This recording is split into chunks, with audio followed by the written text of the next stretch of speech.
Bismillahirrahmanirrahim. Assalamualaikum warahmatullahi wabarakatuh. Asyhadu an la ilaha illallah, asyhadu anna Muhammadar Rasulullah. Allahumma sholli ala sayyidina Muhammad wa ala ali ala sayyidina Muhammad. Kama sholaita ala sayyidina Ibrahim wa ala ali ala sayyidina Ibrahim. Bil alamina innaka Hamidum Majid.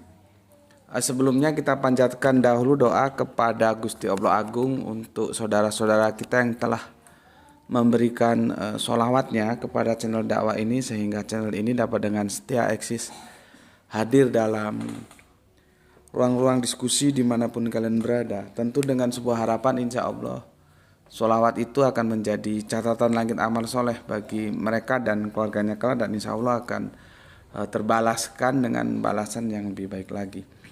Kemudian untuk seluruh bapak terkasihku dimanapun kalian berada, di mancanegara, di dalam negeri, aku ucapkan terima kasih atas apresiasinya.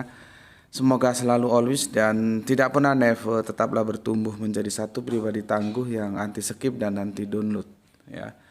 Karena untuk tidak men-skip dan tidak mendownload itu butuh ketangguhan.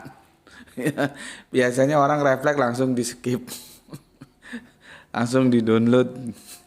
Kalau download sih kadang orang masih perlu waktu. Kalau skip itu kan momen, ya, sesaat itu, ya. Maka perlu ketangguhan supaya tidak tergoda, ya. Supaya iklannya jalan maksudnya gitu. Oke, terima kasih semuanya, ya. Malam ini kita melanjutkan kajian yang kemarin itu masih pada satu nabi, yaitu Nabi Abram, ya. Mungkin kalian bertanya Nabi Abram itu siapa? Ya. Nabi Abram itu Nabi Abraham, ya. Kemudian kita dalam perspektif Arabian menyebutnya Ibrahim, ya. Kalau Ibranium itu Abraham, ya. Itu namanya dulu nggak langsung Abraham tapi Abram dulu. Itu sudah kita selesaikan, ya. Dia menuju tanah Kanaan. Aku review sejenak. Tanah Kanaan itu sebetulnya kalau secara lugotan dia juga termasuk Mesopotamia, ya. Secara lugotan, karena Mesopotamia itu adalah daerah yang diapit oleh dua sungai, ya. Tetapi secara peradaban kalau kita menyebut Mesopotamia itu yang ada di Irak sana. Sama di sana juga disebut Mesopotamia karena diapit oleh dua sungai, ya, Sungai Efrat dan Sungai Tigris. Sementara kalau Kanaan itu Sungai Efrat dan Sungai Mesir, ya. Sebetulnya itu maksudnya Sungai Nil, ya. Jadi sama-sama diapit dua sungai. Kenapa harus eksodus, katakanlah begitu, ya, keluar menunggu perintah, akhirnya diperintahkan untuk keluar dari Ur Kasdim, ya. Karena orang-orang Ur Kasdim, kalau orang Jawa bilang mokong, menolak dakwah beliau, ya. Akhirnya disuruh hijrah gitulah, ya, ke tanah perjanjian, yaitu Kanaan ini, ya. Kejadian 15:18. Dan ini aku harus kasih stressing point, ya, seperti yang kemarin. Ini kan yang dipegang Netanyahu untuk mengklaim bahwa Israel itu milik dia, makanya diapit dua sungai, ya, logo sungai itu. Netanyahu lupa, dia itu nggak baca kitabnya, ya. Memang kan para Zionis harus bisa dibedakan antara Zionis, Yahudi dan Israel, ya. Kalau Al-Quran tuh hanya menyebut dua, Yahudi dan Israel, gitu, ya. Itu beda-beda perspektifnya, ya. Netanyahu nggak paham ini ayat. Kalau dia paham ini ayat, dia memang tunduk terhadap ini ayat, itu akan menjadi lebih bagus. Karena di sini janji kepada keturunan Abraham. Keturunan Abraham itu tidak hanya Israel, tapi ada Arab juga. Makanya kan aku berkali-kali bilang, ya, aku kalau disuruh mengulang-ulang membahas lagi masalah Palestina itu kadang-kadang malas, kadang-kadang bosen, karena aku sudah memberikan prediksi jauh-jauh hari, kecuali ada hal-hal tertentu seperti kemarin Iran menyerang Israel. Itu nggak akan bisa selesai kalau nuansanya politis, harus ke teologis, gitu. Akhirnya apa? Oke, kita sepakat kejadian 15:18.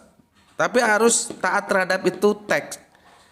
Di situ dikatakan keturunan, dan kita tahu keturunan itu terjadi akhirnya dua kebangsaan itu. Ya Israel ya Arab. Terus gimana? Ya sudah ditempati bareng. Orang bersaudara kok. Kan cuman beda ibunya, bapaknya sama Bapak Abraham. Dan kemesraan itu sampai oleh penyair-penyair Israel tuh dibikinkan syair ya. Kemesraan antara Bapak Ishak dan Bapak Ismail ketika memakamkan ayahanda tercinta ya di Gua Makspela di Hebron sana. Jadi ini teman-teman Islam kalau ditanya juga harus ngerti ya, ketika saudara Kristen kita tanya, makamnya Nabi Ibrahim kok ada di Mekah gitu ya, di seputaran Ka'bah itu makom ya. Itu bukan makam kuburan, itu makom kedudukan, pijakan kaki. Jadi makom, makanya ada orang biasanya di tanah Jawa ini dalam edisi bahasa Jawa, oh makome gak iso iku dadi gubernur. Nah, jadi makom dia itu bukan di gubernur, mungkin makomnya ya di camat, di RT, di RW gitu. Makom itu kedudukan, bukan makom makam tempat pemakaman, itu bukan. jadi gini ya, aku bilang Al-Quran itu 100% benar. Kalau ada yang kamu anggap salah, kamu aja yang belum tahu, maka kamu harus bertanya kepada yang tahu. Jangan kesusu, ojo kesusu kata orang Jawa. Jangan buru-buru menyalahkan Al-Quran, karena Al-Quran tidak ada salahnya gitu ya. Agus Betik bisa saja ya, buktikan aja mana salahnya, nanti tak jelaskan. Kan gitu. ya Oke, itu kemarin sudah kita ulas. Intinya tertolak, ada penolakan di Ur-Kasdim, maka diperintahkan ya untuk menuju tanah perjanjian yaitu Kanaan. Sebelumnya dia transit dulu di Haran ya, baru masuk ke tanah Kanaan. Tetapi stressing pointnya adalah terjadi penolakan terhadap Kanjeng Nabi Ibrahim ya, Abraham ya, itu sudah kita bahas tuntas. Dan kajian-kajianku itu berseri ya, tolong jangan nonton di tengahnya, lebih baik kamu nggak usah lihat. Yang namanya berseri itu harus tertib dari awal, diikuti berikutnya. Jadi kamu bisa mendapatkan pemahaman yang itu dia tidak parsial tapi terintegralistik ya, atau holistik, menyeluruh gitu. Kalau ini aja kalau 1 jam nanti sama Graito itu bisa menjadi setengah jaman, berarti berapa? 2 seri kan, jadi 30 menit. Terus kamu nonton ucuk-ucuk atau tiba-tiba langsung ke seri ketiga tanpa lihat seri 1-2-nya. Ya nggak tahu apa-apa kamu gitu ya. Jadi harus tertib. Oke, sekarang kita akan melanjutkan kajian kita setelah Nabi Ibrahim ke Nabi Musa, atau saudara tua kita Yahudi menyebutnya Moses gitu ya. Minum dulu. Logika tanpa logistik nggak jalan, maka logistiknya dipenuhi dulu. Bismillahirrahmanirrahim. Alhamdulillah. Kopi dari Palu, dikasih Gispati, dikirim sama Gispati dari Palu. Dan aku yang suka itu yang Arabica. Kalau yang yang satunya itu pahit, nggak kuat. Aku suka yang Arabica ya. Oke, kita mulai ya. Tadi introduction-nya cukup lah ya, segitu ya. Nanti kalau kurang jelas ya, namanya introduction ya harus, kalau panjang ya lihat di serinya yang kemarin. Tapi yang reguler belum diunggah, insya Allah besok atau kapan ya. Kalau yang live sudah ada ya, silakan lihat di YouTube. Memang sih kualitas audio videonya tentu tidak sebagus yang reguler ya, karena reguler dia record. Kalau live itu kan tergantung bagaimana kondisi sinyal gitu. Oke, mungkin seharian lelah karena menghabiskan waktu liburan bersama keluarga, bersama orang-orang tercinta. Sekarang waktunya istirahat, dan nggak apa-apa sambil rebahan ngaji bareng kita ya. Artinya tidak ada hari tanpa ngaji gitu ya. Ya, aku juga tadi baru memenuhi undangan teman, ada sebuah acara diskusi gitu ya. Dan ya lumayan juga, tapi ya nggak apa-apa, kita bikin santai aja supaya tidak menjadi sesuatu yang berat ya. Belajar dan mengajar itu kita bikin sesuatu yang menyenangkan saja gitu. Ya. Oke. Aku bacakan saja ya, nanti ada hal-hal yang perlu bisa kita nukil ke teks-teks Alkitabiahnya gitu. Karena kalau aku nukil setiap pernyataan nukil itu ya bisa sih, itu lebih komprehensif tapi memerlukan waktu yang panjang tuh nanti ya. Oke. Musa ya. Dalam kajian-kajian Alkitab ya, ada yang istilahan disebut diaspora ya. Ini aku hapus ya. Ini sudah kan?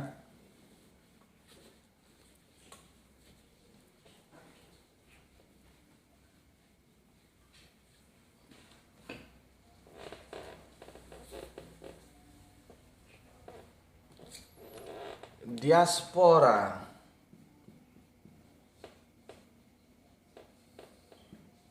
Diaspora itu adalah orang Israel yang eksodus, yang keluar dari teritorial Israel. Ini dia. Disebutlah diaspora. Menyebar. Makanya si Netanyahu itu apakah dia benar-benar dari suku yang mana dari 12 itu kan bisa dilacak gitu ya. Dia kan dari Polandia kalau nggak salah, dari Eropa Timur ya, Polandia sana. Diaspora. Nah, makanya ada sebuah kesalahan publik ketika Semitik ya, itu langsung tertuju kepada Israel, itu salah loh. Salah. Tapi kenapa terjadi begitu? Karena ini peristiwanya kan sudah, fikanya sudah kita bikin ya, video kajiannya ya. Peristiwanya ketika diasporanya orang Israel ke Eropa. Orang Eropa menyebutnya Semit. Keturunan Semitik. Ya. Terus kalau ngomong Semitik, otaknya itu langsung ke Israel gitu. Nah, itu salah. Perkara Israel itu Semit, iya. Tapi bukan hanya Israel saja yang Semit, Arab juga Semit. Ini loh. Ya.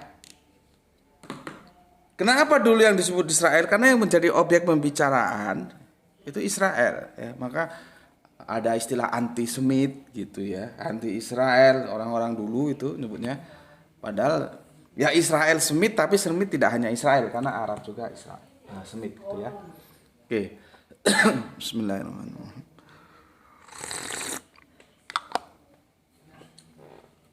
Oke, aku ulangi.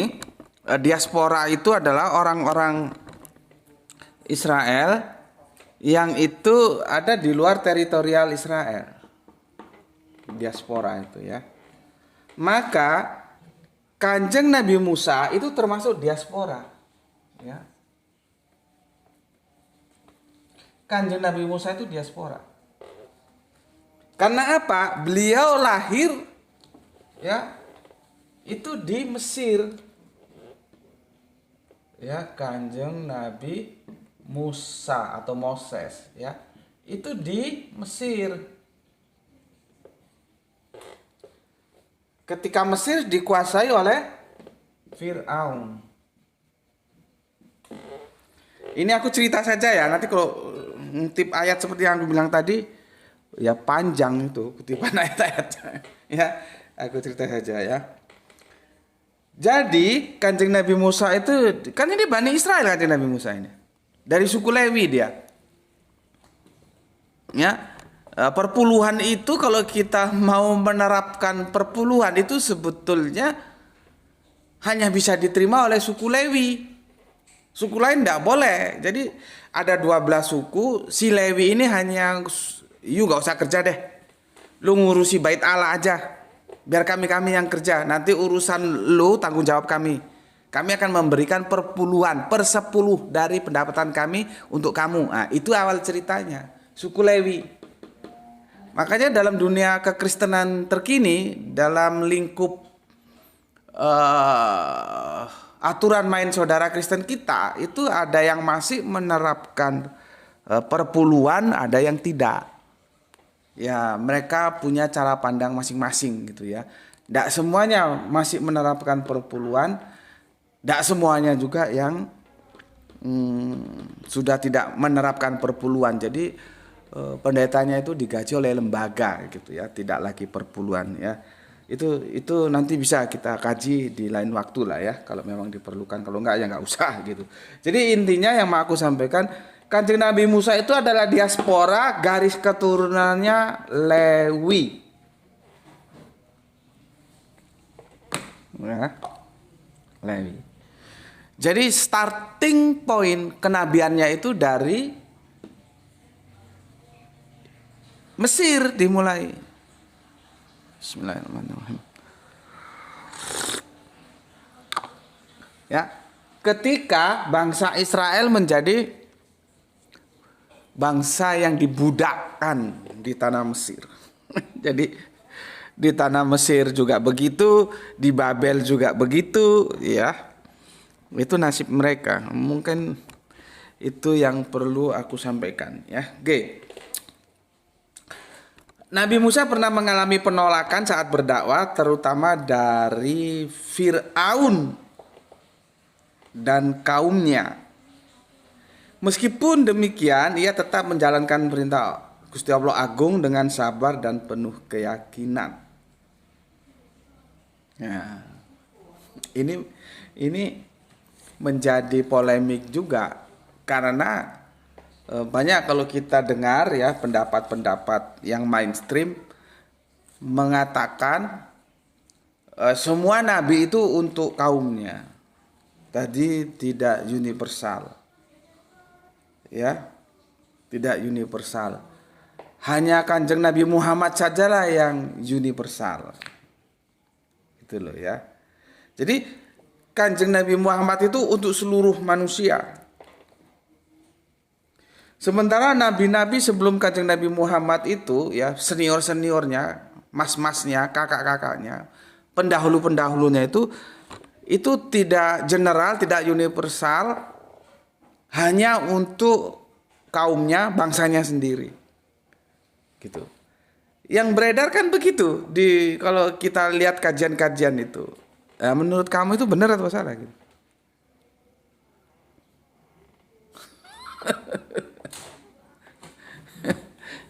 Menurut kamu benar gak itu? Nanti buka Al-Quran ya. Supaya paradigmamu itu terbuka, tertrigger lewat kajian ini. Oh ternyata pandangan itu salah. Contohnya apa? Kasus Kanjeng Nabi Musa. Kanjeng Nabi Musa itu baninya Israel. Fir'aun baninya itu Jipti.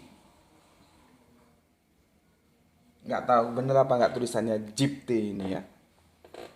Beda kan? Israel itu Kanjeng Nabi Musa. Sementara Fir'aun itu Jipti.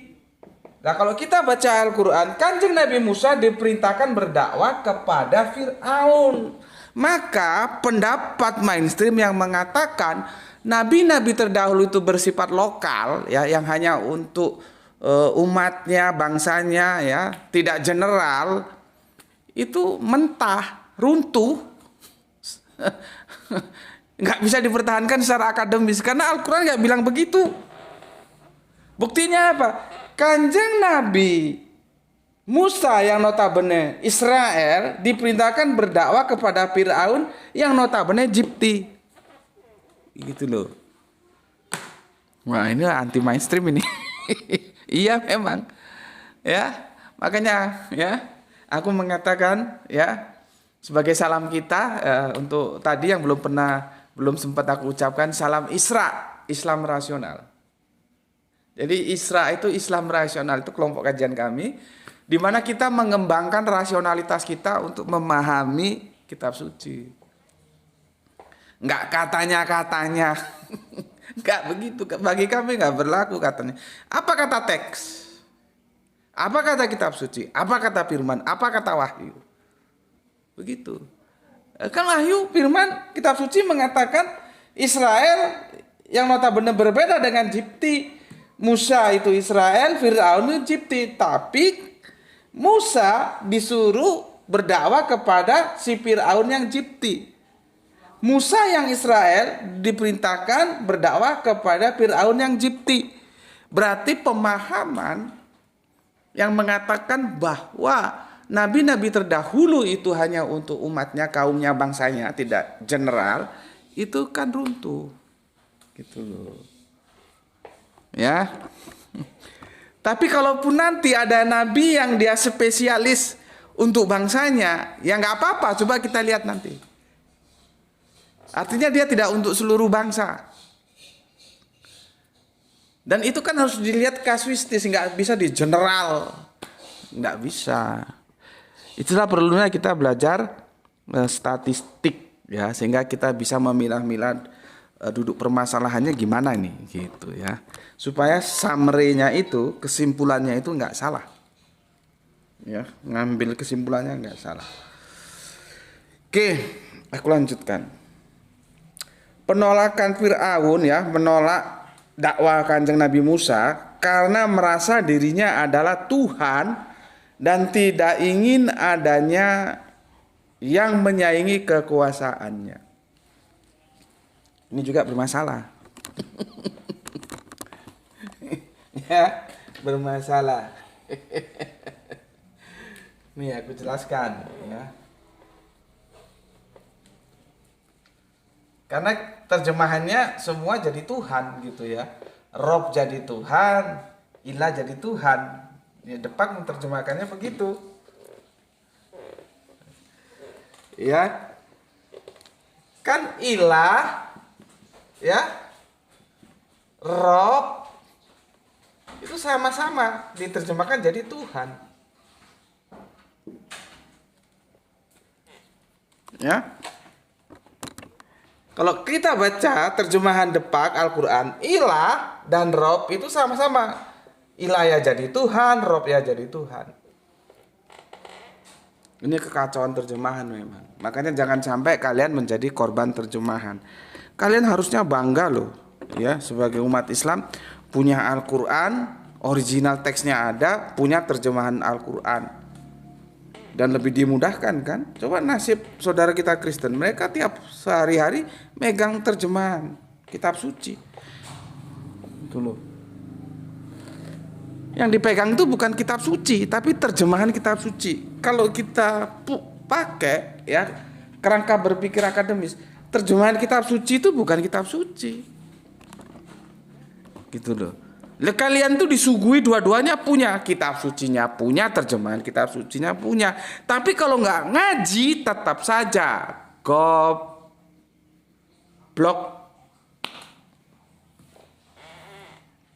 Karena setiap kata Tuhan, otaknya langsung ke alif, lam, ha.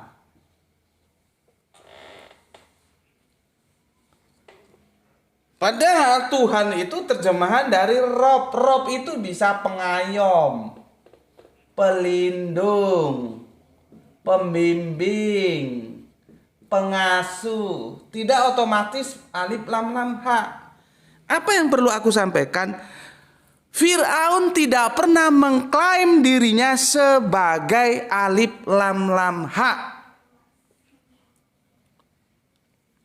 Gak percaya? Cek di Al-Quran. Di mana Al-Quran? Fir'aun mengaku sebagai alif lam ha. Bismillahirrahmanirrahim.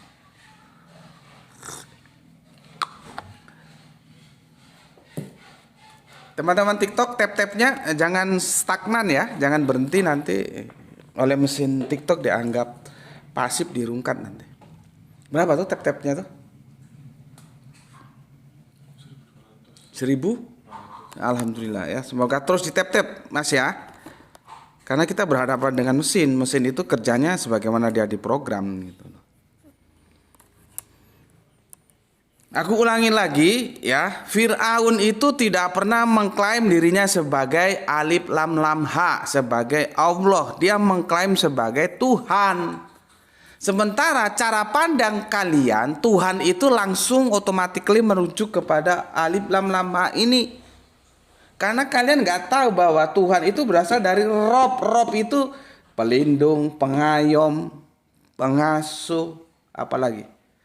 Ya memang dia sebagai pelindung, pengayom, pengasuh bangsanya, bangsa Jipti itu. Tapi ya dari status dia sebagai robnya orang Jipti, bukan rob Allah loh ya. Itu menimbulkan dia merasa sombong, itu masalahnya di sana. Bukan karena dia mengaku aku ini Allah, nggak pernah Firaun ngaku Allah, nggak pernah. Artinya kesombongan itu yang bikin dia dihukum, dimarah. Allah tidak suka kesombongannya itu. Kan sombong itu pakaiannya Allah. Kita makhluk nggak punya hak untuk sombong, gitu ya. Kecuali apa ya? Sombong terhadap orang sombong atau gimana gitu, itu boleh gitu atau gimana gitu ya, kurang jelas aku. Ya. Oke. Jelas ya? Bismillahirrahmanirrahim.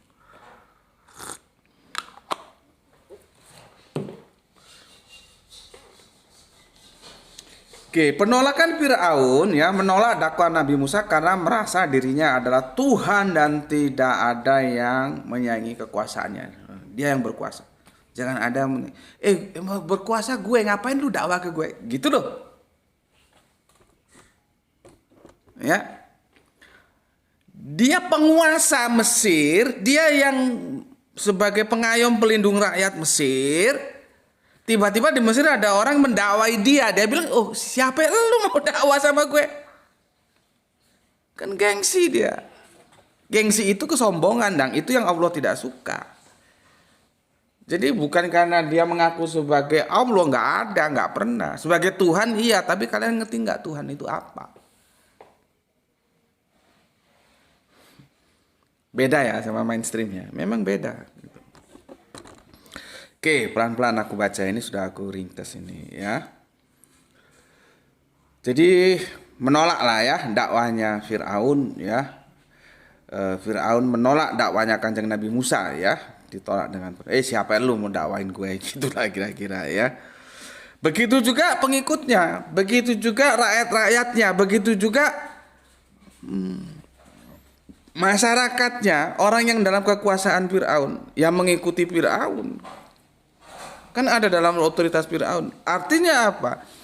Dakwah Kanjeng Nabi Musa di tanah Mesir itu tertolak.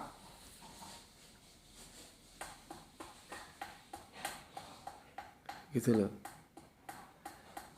Tertolak di tanah kelahirannya. Tertolak dia sebagai diaspora di sana.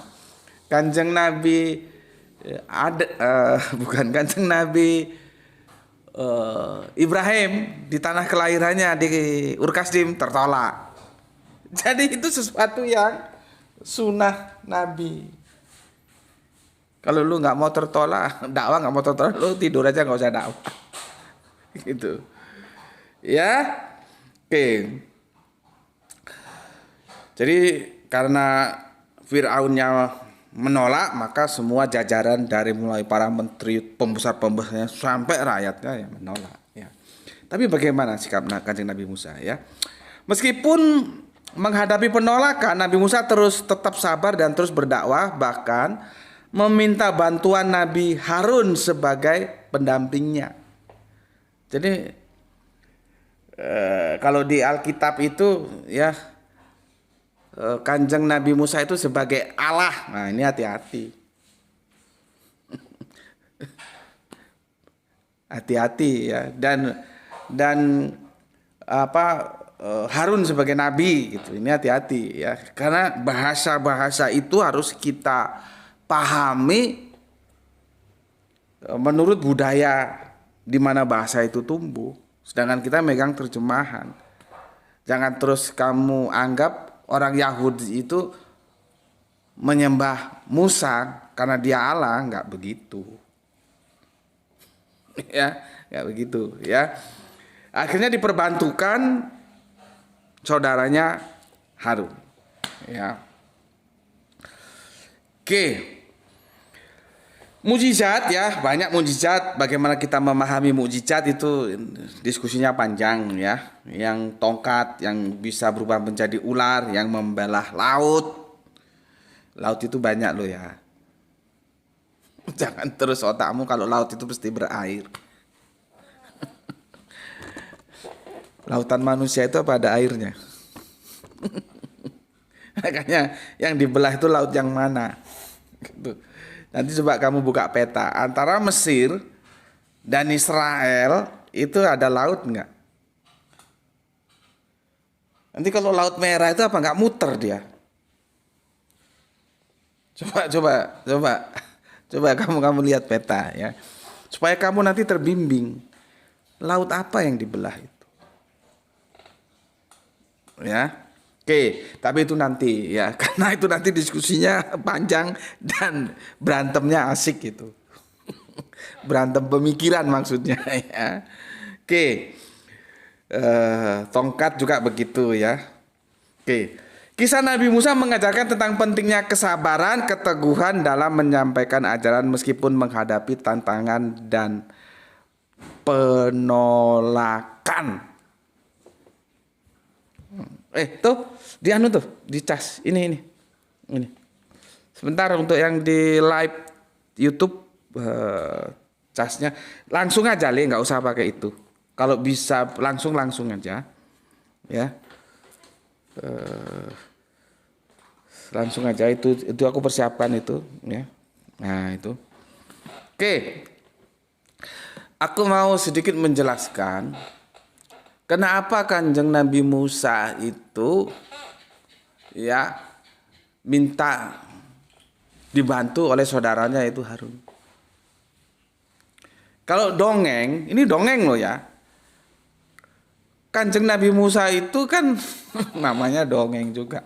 Waktu kecil ya, karena dia menarik janggutnya si Fir'aun gitu kan dia anak angkatnya Fir'aun toh. Terus mau dihabisi, jangan kata Bunda Asia ya. Semoga Allah merahmatinya ya.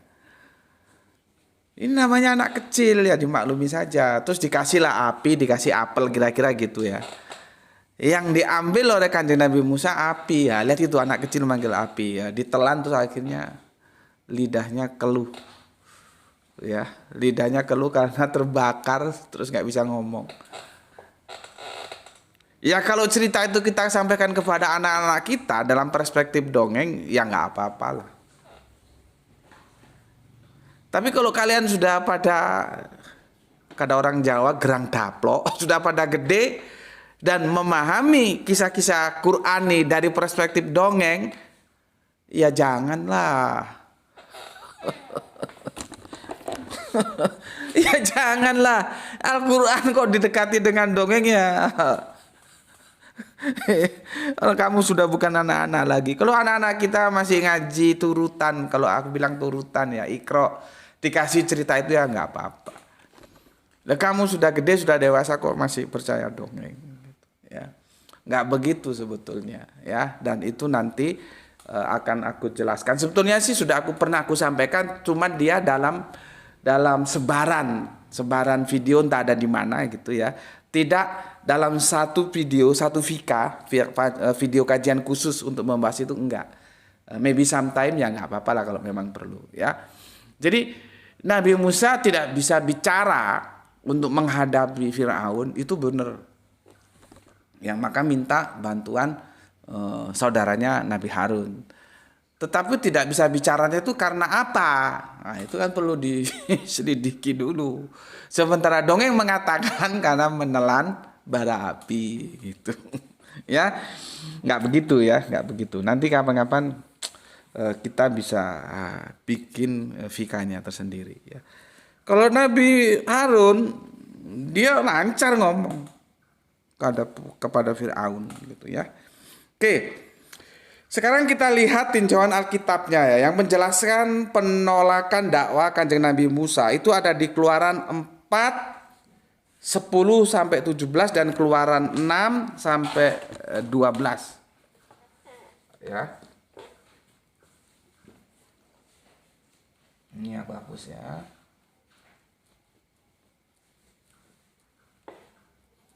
Ini ayatnya ya lumayan ya, kamu coba buka ya. Keluaran, kitab Keluaran. Keluar dari mana? Dari tanah Mesir. 4 ya, 10 sampai 17. Nanti ada Keluaran 6 12 ya. Nanti aku tambahkan satu ayat lagi ya. Aku bacakan summary-nya saja. Jadi di mana Musa merasa kurang mampu dan tidak pasti berbicara ketika diperintahkan Allah untuk berdakwah kepada Firaun.